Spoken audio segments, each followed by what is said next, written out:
Welcome to this episode of the Greater Phoenix Chambers podcast, Let's Talk Business Phoenix, with me, your host, Todd Sanders, President and CEO of the Greater Phoenix Chamber. In each episode, we tackle important issues and subjects affecting our businesses, our community, and the state today. Through relevant, timely topics, this podcast serves as the business community's voice with the mission of championing business growth, identifying problems that restrict economic development, and conveying community leaders to move Phoenix forward. Let's Talk Business Phoenix was produced in partnership with Ideas Collide, an agency offering a full suite of custom marketing solutions for your brand's unique challenges. Make a connection at ideascollide.com. Well, welcome back to the podcast. We have a tremendous guest here to speak to us from the U.S. Navy, Rear Admiral Maria Aguayo. Welcome. Thanks for being here. Todd, thank you so much. It is such a pleasure for me to be here this great Phoenix Navy Week back in my hometown of Tempe, and I couldn't be happier. It's already been a fantastic day. Well, we are very thrilled to have you. We don't get to see a lot of Navy people, so we're great to see all the white uniforms this week for Navy Week here in Phoenix. Why don't we start with a little about you? You mentioned you're from Tempe. Tell us a little bit about you and your career, and then maybe something about you that we wouldn't know that's not on your bio. Okay, all right. Well, let me say, originally, I was actually born in Mexico, in Guadalajara, Mexico. My family immigrated to Arizona. I came to Tempe when I was about 5 years old. And Much different than Tempe. It was very different. Oh, very different. Yeah. Every time I come back to visit, I just can't believe what I see. But we moved here in again, when I was 5 years old. And so basically all of my schooling from first grade on through high school was in this area in Tempe. This is what I call home. My family is still here, my parents, my siblings and their family. So this is when you're in the military and somebody says where you're from, you never know how to answer that because we move around so much. Everywhere. But I do say I'm from Tempe. So this is home. So my story really a little bit is being from Mexico, honestly, a non-military family, I did not know much about the United States Navy, or for that matter, any military, really, any of our services. When I was in high school, I was a junior, starting to think about what colleges I wanted to go to. And I was very fortunate that my high school counselor, Mr. Del Torre, he actually called me in one day, and he said, the Naval Academy recruiters are in town, and they're going to be here on our campus, and I think you should go listen to them. And my response was like, the who? The what? What's a Naval Academy? Typical kid, right? Yeah, I had no idea what he was referring to, Yeah. But that is kind of where my journey began. I did go listen to their spiel, and I was almost immediately hooked.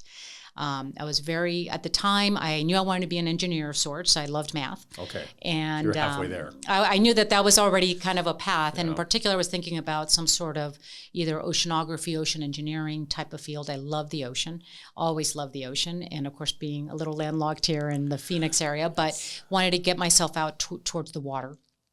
And so when I listened to what they had to say, I was already running. I was running track and cross country. So between all of the different disciplines that you learn at the academy and that they spoke to, really resonated with me. So I went home that day and told my parents that I wanted to join the United States Navy. And my parents literally almost fell out of their seat, right? It was where in the world did this even come from?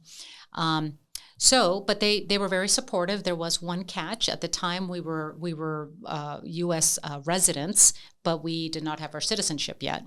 And so I told them in order for me to do this, I had to go through the citizenship process. And of course, and not only that, you need to get a nomination from one of your congressmen. And I went through all that process. It's a big deal for anybody. It is. And it was quite the process. I did interview with pretty much all of our senators and congressmen. Senator McCain at the time wanted to give me a nomination, but he said, "Hey, you need to be a citizen." So, we're very fortunate to get some help, and we're able to go through that citizenship process. And so during this whole time, I applied to the Naval Academy. I also looked at ROTC options. I just spent the morning at Arizona State with the midshipmen there, with an ROTC unit there. And unfortunately, back then, they did not have Navy ROTC at ASU. So that was not really an option for me to go to school there. But I was fortunate. I was able to get into the ROTC unit at Berkeley. I went to Stanford, actually, and did a cross-town, they call it a cross-town ROTC agreement that they have with Berkeley. So ultimately, that was my path. I decided not to go to the academy, and I said, no, let me try this ROTC, and that was where my journey began. I studied engineering. I was commissioned in the United States Navy in the Civil Engineer Corps. I went into the Navy thinking I wanted to be a surface warfare officer. And then after some of my summer training, I realized I get seasick. And so that was a little bit of a problem. So I asked around. I said, well, what else can I do in the Navy if it's not going out to sea or flying necessarily? And said, well, if you're an engineer, you can join the Civil Engineer Corps, or the Seabees. Some people know the Seabees. And so I went that route. And so when I got my commission back in 1993, I joined the Civil Engineer Corps, and I have spent the last 31 years serving in the Civil Engineer Corps. What a great Yes, great absolutely. Story. And your parents must have been so proud. Absolutely. They are my biggest fans. They have been my entire career after the initial shock of what I wanted to do. Being a young Hispanic girl at the time, it was definitely a different path than I think what my parents thought I would end up doing, but they were very, very proud.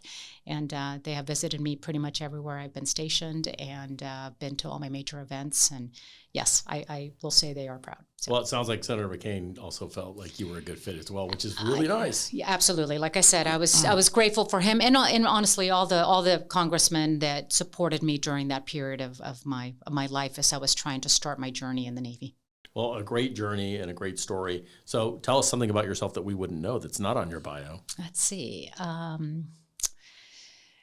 Well, I like to. I love to run. And one of my duty stations in Hawaii, I decided, or I got convinced by some of my crazy friends that we should get into the Ironman training.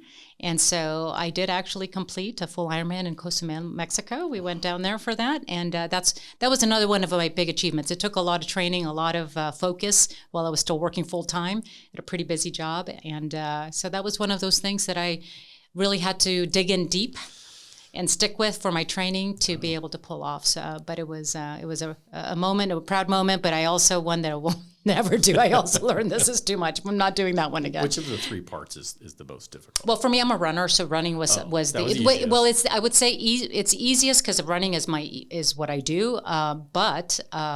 It is the last event, so by then you're pretty darn tired. So, but I would say the hardest for me in just all my training and really preparing myself was actually the bike. The bike. I was not already the swimming. No, I've always enjoyed swimming, so I felt pretty strong on the swim. Not a fast swimmer, but just I feel strong swimming, and strong runner. The bike was something kind of new for me. Most people say the swim, so great, good for you. That's tremendous. And of course, our Senator Sinema is a big triathloner as well, and I think did the Ironman, so you share that in common with her as well. So Navy Week, I know you're here for Navy Week. We feel like we're having Navy Week at the Chamber. We're loving every minute of it. But talk to us about Navy Week, the importance of it, and why Arizona? Yes, absolutely. Well, for the same reason when I mentioned when I was young, and somebody mentioned the Naval Academy or the Navy, and I didn't know anything about it. I knew a little bit about the Air Force. Around here you hear back then you had Williams and you had Luke, and you still have Luke, of course, Air Force Base. So I knew a little bit about the Air Force. I had met some people in the Air Force, but I didn't know anything about the United States Navy. It's not really around us. I think it's important. We are your United States Navy, right? We are Arizona's, Phoenix, everybody, every U.S. citizen, everybody who we support here in the United States of America. And I think it's important that we come here and we are showing ourselves and present ourselves to the communities and show them what it is that we do, who we are in the United States Navy, and all the opportunities that really we bring to anybody who's looking for doing something different and exciting. I always say, the people that I see who come into the Navy are people who really just want to do something different, something fun and exciting, and just want to, see the world and get a lot of good technical training, professional development. And so we are here this week. We kind of are flooding this area. Yes, there's a whole bunch of us running around in white uniforms.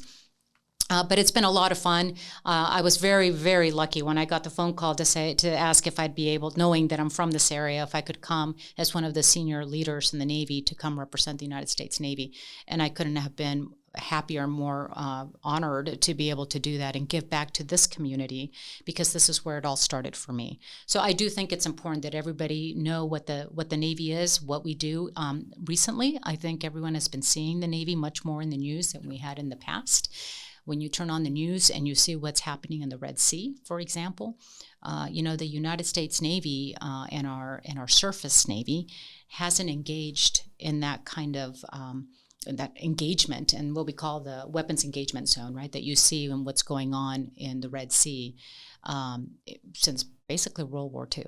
And so you see our Navy in action, and I am just so brimming with pride of when I see our sailors and all the training that they take on for years and years and years, and now they're putting it to actually really, really good use and effective use to keep us safe and to keep those shipping lanes open. Well, and I said it this morning, we all sleep better at night knowing that the Navy is out there in the world's oceans, because the world it can be a dangerous place.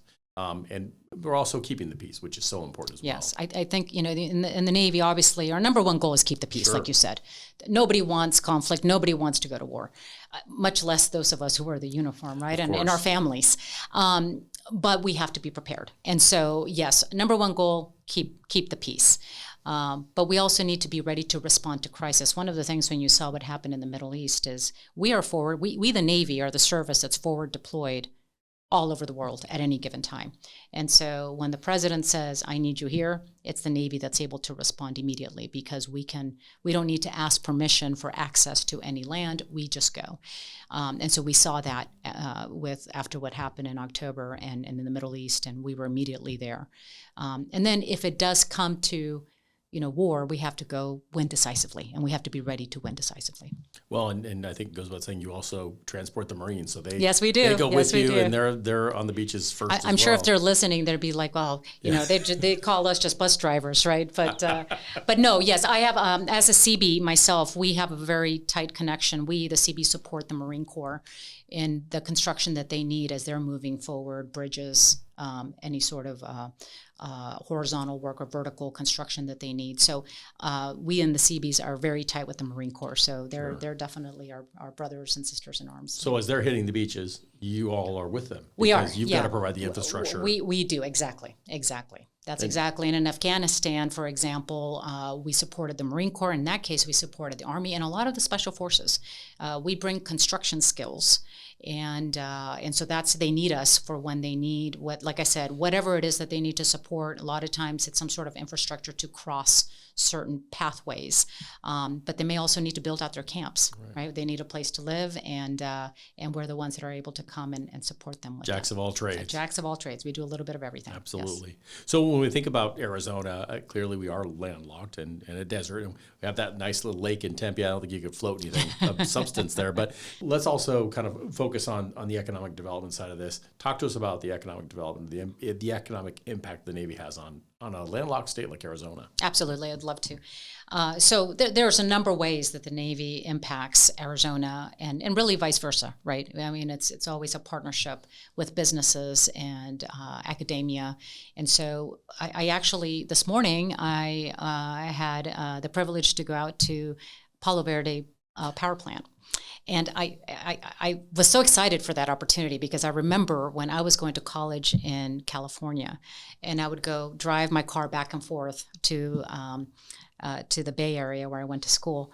I would, on my way back, whenever I saw, because I think it was under construction or it was being commissioned at the time, but whenever I would see, I always felt like I'm almost home, right? So it was kind of that landmark that, okay, you're almost home. So the opportunity to be able to go visit it for me was a tremendous opportunity. I'm really glad I was able to do so. But that's a good example where they hire one out of three of their employees are veterans, and in particular Navy veterans, because of course we operate nuclear submarines and nuclear carriers. It's such a specific It's skill. very, very specific. And so we got to meet a number of them. They gave us the tour today, who had served in the United States Navy and now are able to provide that labor support that is very much needed in such an important power plant like Palo Verde is. And so to me, that is certainly one way, is that collaboration of the skill sets that our Navy veterans, whether they I always say whether you do 4 years or 30 years, service to their Navy, and then they're ready to transition back out into civilian life, I think it's a tremendous opportunity for businesses to look at our technical skills. Navy is highly technical service, and that we're able to come back and then give back into those communities and those businesses. So that's one good example. Of course, here in this area in Phoenix, you've got defense contractors, right? My family, my father and my brother worked in that industry, but you have defense contractors, and you have companies like Raytheon, and I have two bosses. One of my bosses is Admiral Cottle, 4-star Admiral. He was just out in Tucson maybe 3 weeks ago, visiting Raytheon out there. And of course, we've got Intel as well. So there's these companies where we work with. Right now, the defense industrial base is something that we're very much focused in the United States Navy. If you look at where we were in World War II to where we are today, we have lost that to some degree. And with the environment that we're operating in today, we really need to build up that defense industrial base.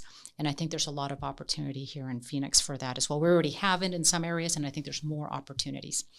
I would say in my business and what I do as a civil engineer, my business is construction. My business is facility management, designs, so architect and engineering firms, environmental firms, and real estate. So a lot of real estate development. So in our business, even though we don't have Navy bases here, we do have a Marine Corps base in Yuma, of course, and we do a lot of construction there. So we hire those contractors that we need to come and do the construction and the facility maintenance that we need. And I know that there's companies here that support our bases in California, for example, that come from this area as well. So when you look at all of that, and you also look at opportunities on the real estate, one thing that we are looking at in the Navy, our infrastructure requirements are so vast, because for many years, right, we were focused on those platforms that we need. We need the carriers, we need the submarines, we need the aircraft, the F-35s, and but we also need the infrastructure to support those platforms as well as our people. And the Navy is looking at ways to partner with industry to say, well, how can we work together? Because the Navy can't afford all of those infrastructure needs. There's billions of dollars of needs and requirements. But I think there's opportunity to partner with industry to see how can we work together to help build the infrastructure that our Navy needs to support national security, and have those partnership, public-private type of partnerships. So that's one thing we're already doing it in some areas, like in the energy sector, we do that already. But I think there's opportunities to do it in other sectors of construction and infrastructure that the Navy needs. Certainly, if you look at our shipyards, I know we don't have a shipyard here in Phoenix, but that's an example of ways that we can potentially partner with industry to help us really bring forth the infrastructure we need. Sure. After the Cold War, there was sort of that peace dividend where things were settled down, but now we have to catch back up. We absolutely have to catch back up, and we do need our industry partners to help us with that. I was just yesterday morning before I flew out here, I was at a small business conference and really trying to work those partnerships with our small businesses. Secretary Del Toro, the Secretary of the Navy, he's an absolute huge supporter of small businesses, and we want to encourage. And actually, I'm proud of what I'm the commander of Naval Facilities Engineering Systems, Command Atlantic. So we call it NAFAC Atlantic. But overall, in NAFAC, we are within the Navy, we're the largest contracting acquisition force for small businesses. So we do a lot of work with small businesses. So we're very proud of that. So good to hear that. It makes such a difference, and they can be a part of that. Absolutely. So obviously there's partnerships with business and probably other entities. What about the university system or the community college system here in Arizona? Yes, thank you. I think there's great opportunities there too. My father taught for a little while at Mesa Community College for a little bit after he retired from his industry job, but big supporter of community college. This morning, I spent the morning at Arizona State University with our ROTC and ROTC, our Marines and our Navy midshipmen. Very exciting time to be able to spend with them. And I was talking to the CO of the unit, and she was just couldn't say enough about the support that ASU provides the ROTC unit there in many different ways. But we're very, very grateful for that. We know that for example, one way that she said, hey, they're doing some research on how exercise impacts military in particular, and ways to be able, if you're a military member and you do a 30-year career, it takes a huge hit on your body, right? I just had hip surgery last month, unfortunately, but that's years of running, years of pounding, years of being out in the field with a pack on my back, right? There's a lot of that the military members have to go through. So we appreciate that Arizona State is doing that kind of research that, of course, will help us in the Navy so we can keep people and our sailors healthy. So a lot of good partnerships. I know the Pat Tillman Center there in Arizona State is also very, very helpful. I spoke to a number of the students who have taken advantage of that opportunity with Pat Tillman Center, and ways to, whether it's use of the GI Bill or whether you're looking for other ways to get tuition assistance from the Navy. Pat Tillman Center is really amazing in helping them navigate through that to make the most of the funding that they're able to receive. So to make it stretch as long as it can so they can meet their educational goals. And so very, very grateful for that as well. I would say with business, we have a program. It's a Department of Defense program called Skill Bridge. And I was very happy to learn when I was at Palo Verde today that they just became members of the Skill Bridge. So it's a great program where we in the Department of Defense partner with businesses. And what we do is when a service member is getting ready to either transition out of the service or retire, for the last 6 months, maybe up to a year, the DoD will continue to pay all the benefits and the salary for that sailor, but they then get partnered up with an industry, a business that they may be interested in for that transition year or 6 months, and help them transition into civilian life. And many times they get hired on by those companies. So that partnership is tremendous, and I really am grateful for all the companies that participate in that program, because it can be very daunting for our military. The military is terrific. It's wonderful. Like I said, it brings so many opportunities, but it's also its own kind of isolated. When you're in the military, it's separate from the civil. You don't have that much interaction really with the civilian, so sometimes you don't know how to make that transition. And so we're grateful for the businesses that work in that program and help our service members. Well, and to think about some of the most qualified people in the world that are coming out of the military that you could have in your company, making a significant difference. And I think the Skills Bridge program is really unique. I will say I've just heard that the U.S. Chamber actually has a program that helps businesses sort of go through the process. Oh, good. They're sort of acting as Sherpas so that, if there are complications, they'll help them get through that.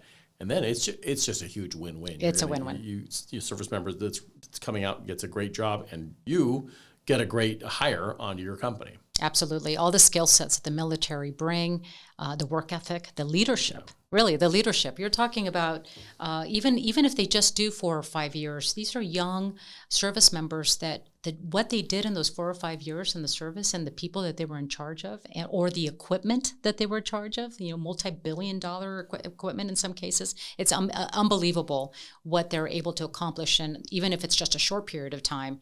And yes, to be able to just transition into the workforce and in industry and bring all of that skill set in, I think it's a win-win for everyone. Well, and I think too, what you do, you writ large, is sometimes difficult to translate into sort of a civilian type resume, and having that ability to see those skills really makes a difference, and I think makes it much easier. Yes, you're right. We do struggle with that.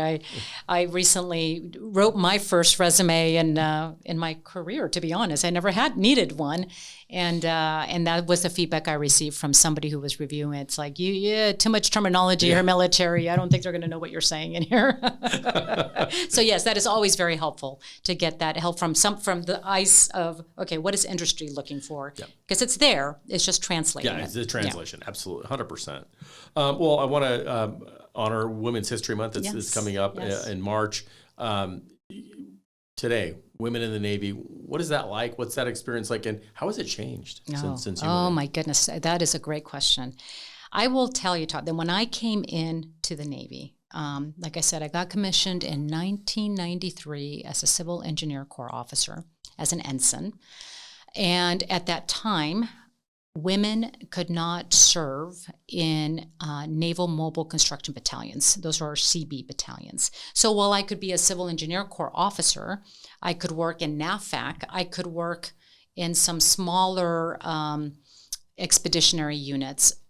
Women at the time were not allowed to be in naval NMCBs, we call them Naval Mobile Construction, but we actually have some NMCB 5 members here this week here for Phoenix, for the Navy Week here in Phoenix. But at the time, women were not allowed because they were considered combatants. Okay. So NMCBs were considered combatants, women were not allowed on combatants. So when I received my commission, I was not even allowed to serve in one of those. The law changed in 1994. And I think it took into effect in 1995. And by 1996, so I was in the Navy just a little bit over 2 years, maybe 2.5 years. I had just finished my first tour, which I was very lucky. That was in Rota, Spain, was my first duty station. Join the Navy, see the world, and be stationed in amazing locations like Rota, Spain. In a different kind of Spanish. In a different kind of Spanish, that's right, that's right. Although that is why I got together, because I already spoke Spanish, and so I was fortunate for that. But the law changed, and I was one of the first women to be sent to an NMCB, a CB battalion, as they slowly were starting to integrate women into battalions. So I was a lieutenant junior grade at the time, and that was kind of the start of my, what I call my expeditionary career. We have kind of two careers when you're a Civil Engineer Corps officer. Your more traditional construction management, facility management that I mentioned with NAVFAC, and then you have the CBs, and there you're operational, right? You're supporting the Marines, you're supporting Special Forces, you're supporting, in this case, for example, in China, we're planning, how would the CB support some sort of event in the Indo-Pacific. So that's more of the expeditionary side. Our motto is we build, we fight, meaning, our mission is to construct, but we also have to defend it. So we have to, we're in a defensive mode, we're not offensive, but if somebody comes after us, we must be trained in defending whatever it is that we build. You're not waving a white flag. I'm not waiting for the Marine to come right. or for someone, right? So that's what CBs do. So I ended up going to NMCB, and it was a bit of a challenge. It was the first time women were coming in. And, you were a pioneer at that point. And it was definitely the beginning of that transition. But I will tell you, that was 1996. I went to NMCB 5 as, like I said, one of the first women.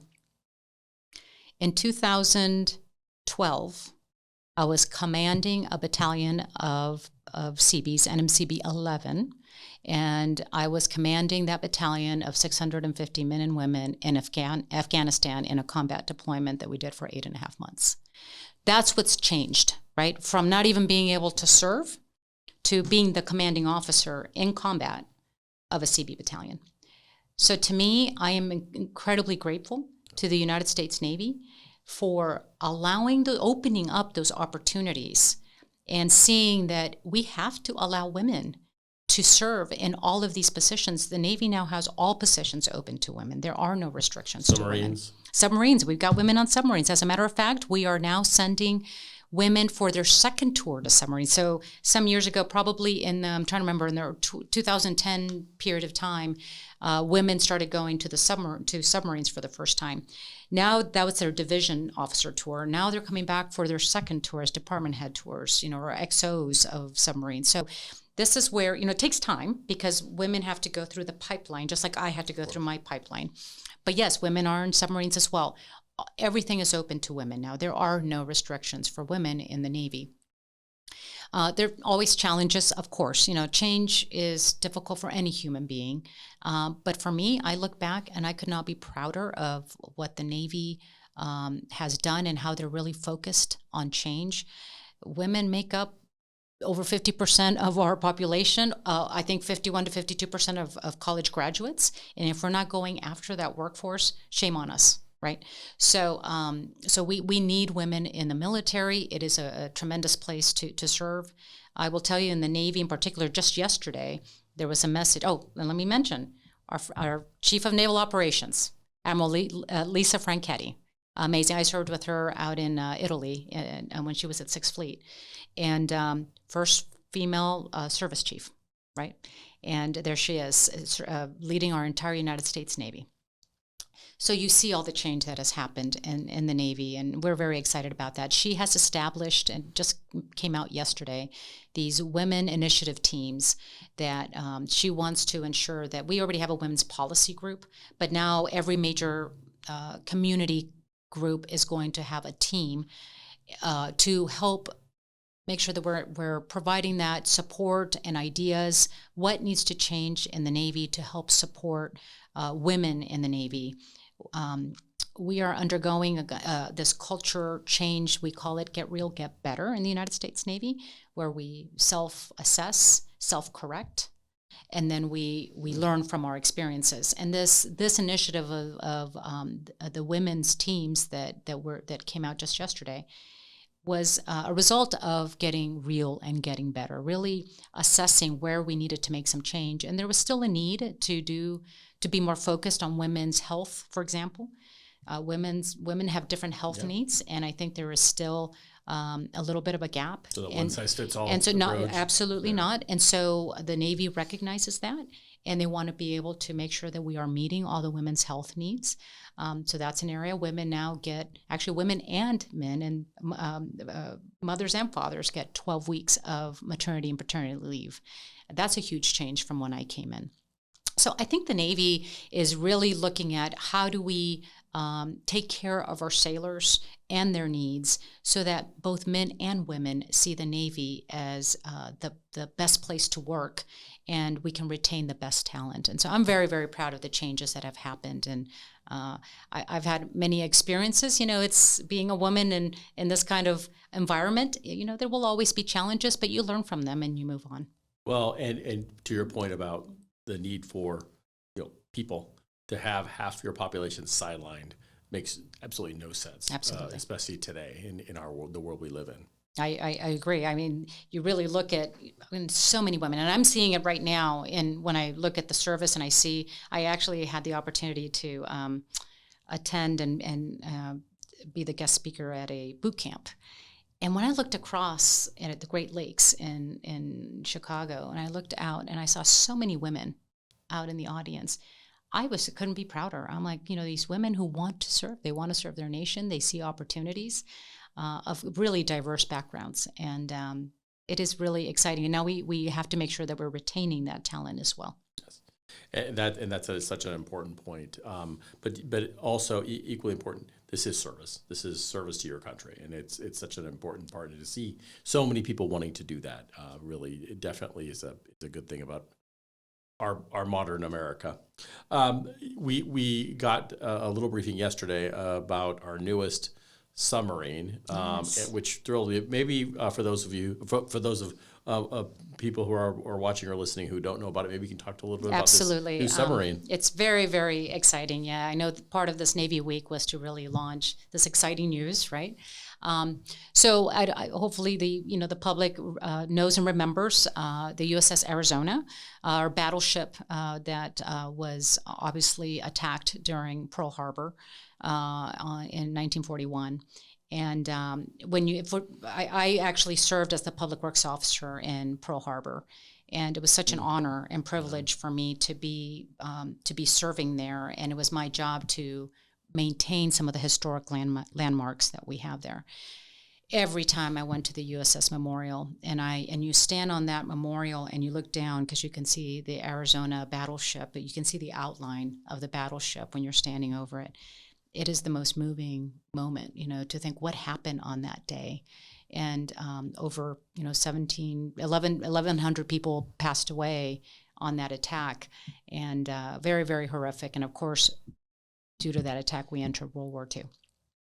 But since then, we have not had another naval vessel named after Arizona.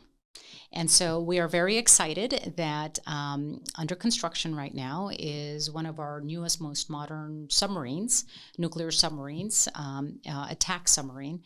and it's a Virginia-class Block 5 submarine. So really, absolutely, the latest technology, latest and greatest in the world of nuclear Navy, as well as our submarine technology that we have. And she will be named, she'll be the SSN Arizona. So very, very excited about that.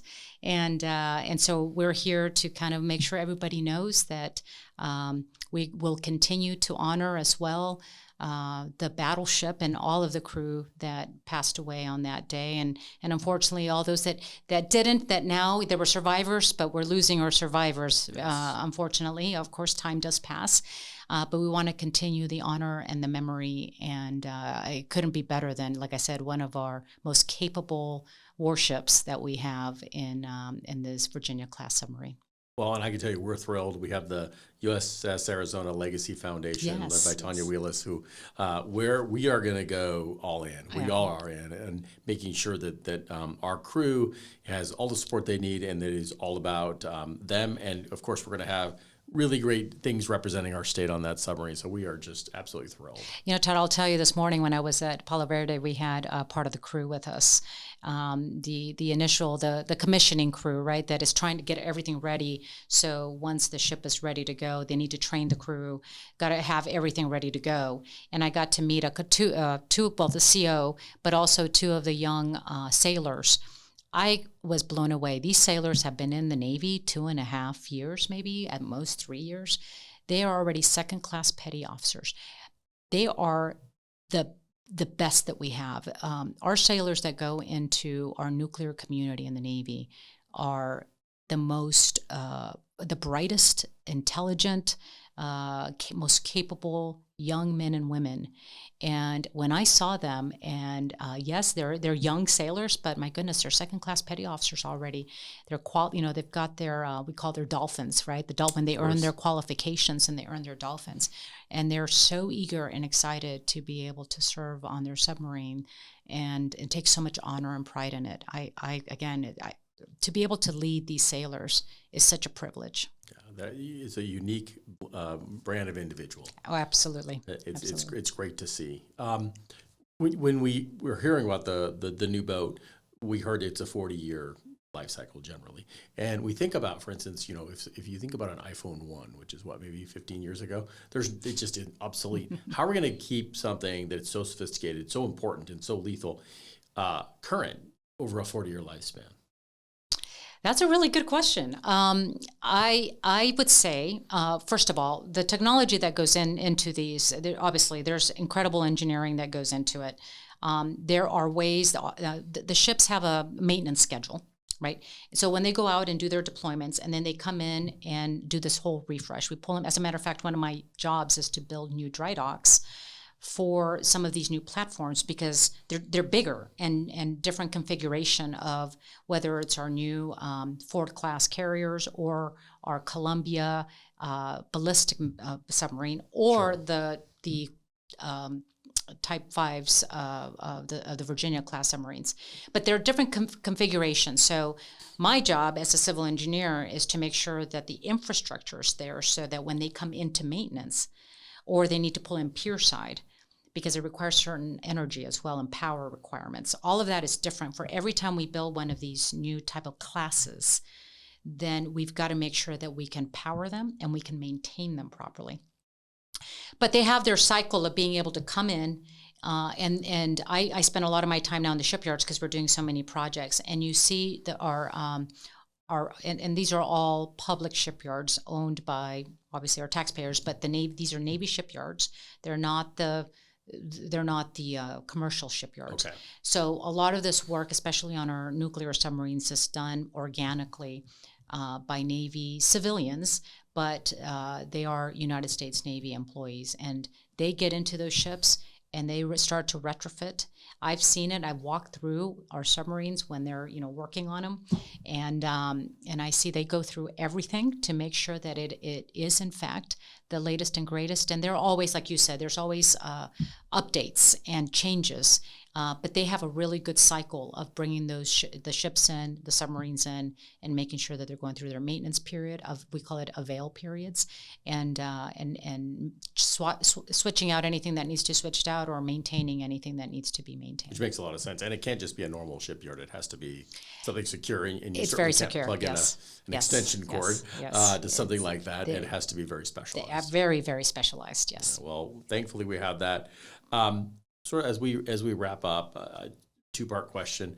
What would you say to, or what do you say to a young woman or man who is thinking about the military but just not sure?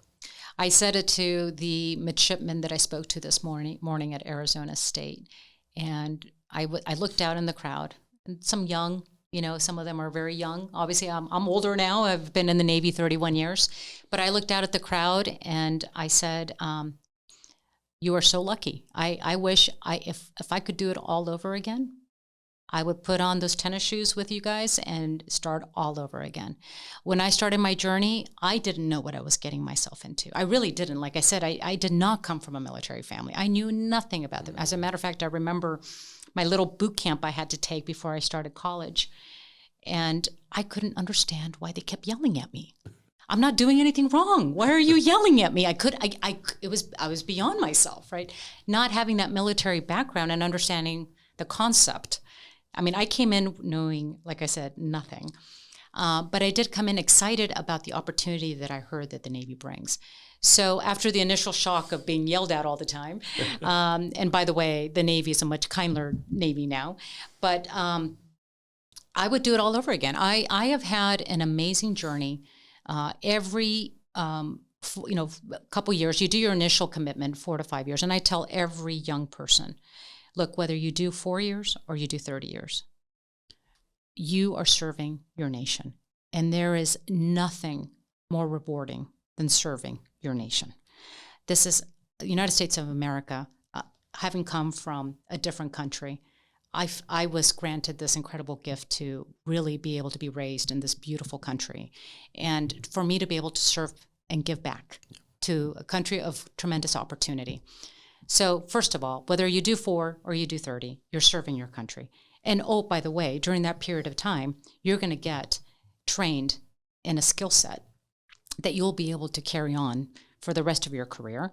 You'll get educational benefits. You'll travel and see the world. You get life insurance, you get housing, you get all these other benefits, things that you don't even think about, access to gyms and pools and all these things.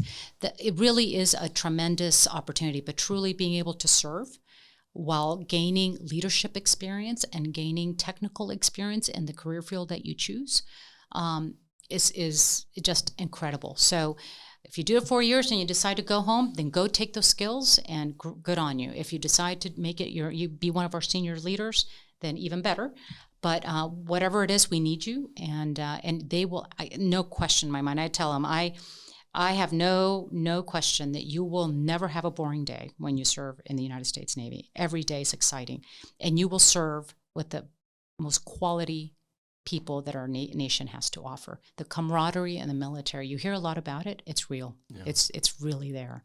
And I think about everyone I've served with my entire career, and they're family to me. It's family. It becomes your family. So that's what I tell them.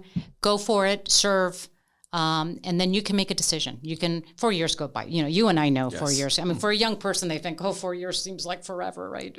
But it's not. It's not. And what they can take away will stay with them forever. So, so I encourage all young people. I encourage our parents who may think, I don't know. I hear a lot of my friends who say, I don't want my son or daughter. I'm afraid for them.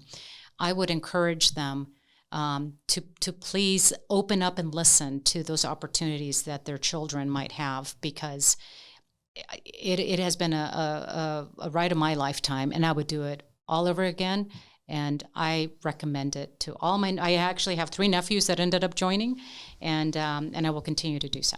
A unique privilege. Yes. Well, and that was my second part. My papa or mom and dad that are saying, no, not my kid.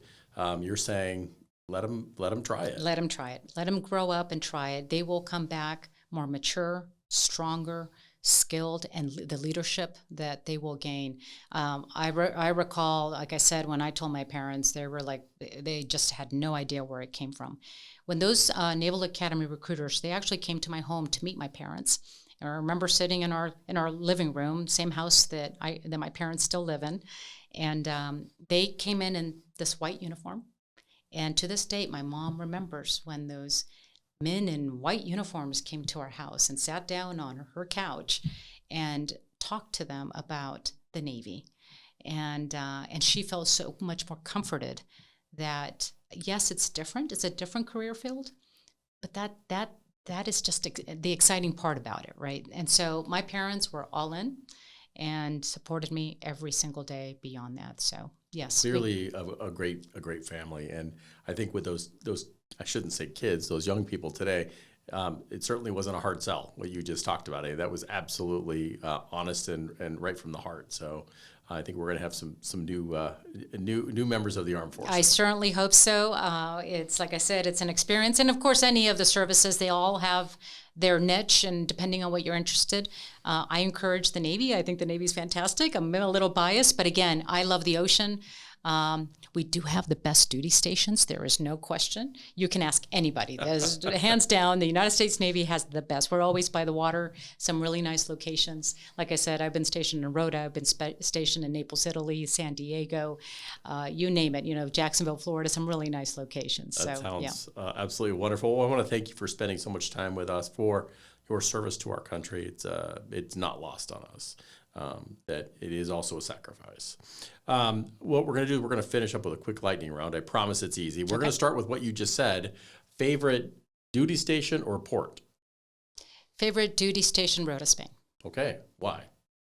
Oh, you need to go to Rota, Spain. Okay. All right. That's enough. It's Spain. Yes. It's España, right? Yes, exactly. Yes, okay. Absolutely. Okay. Now we're going to move away from, we've done a lot of military. We're going to go to, young person here starting out. What was your first job? Washing pots and pans at the university. What'd you learn? I learned that if I really organize myself, I can get it all done in 1 hour, and I could make $20. And I'm like, okay, you just have to organize yourself, be disciplined about it, and then I was able to walk away with $20 a day. So a little extra cash. I think you just defined a glass is half full kind of person. Okay, first car. Oh, my first car was a Volkswagen Golf. Oh, all right. Excellent. Yes. Stick shift, I hope. Yes. Excellent. Yes, stick shift. Good answer. And then the final one, first concert. Journey. And I'm going to go see them again. We have the first concert. I can't believe it was here. I was 14. I went to see Journey. Yes. And it's funny you asked that because a dear friend of mine who's now retired from the Navy just yesterday bought us tickets to go see Journey out in Norfolk, Virginia, where I'm stationed right now. Did you see him at Compton Terrace here? Oh gosh, I don't even remember. Okay. It was back Somewhere when I was 14. It was probably, I think Compton it Terrace was back in the Phoenix, day, but it was a long time ago. Well, we have the same first concert, which, by the way, that's the right answer. The Journey. Thank you again. Really appreciate your time. And, this is always home, so we'd love to have you back whenever you're able. Thank you, Todd. And again, I want to thank all the businesses that help support our veterans. It moves me, it touches me to know that we have the support of business, of industry, and of this whole community here in Phoenix and in Arizona. It is a very military-friendly state, and we're very grateful for that. Thank you. All you have to do is ask. Thank you. Thank you.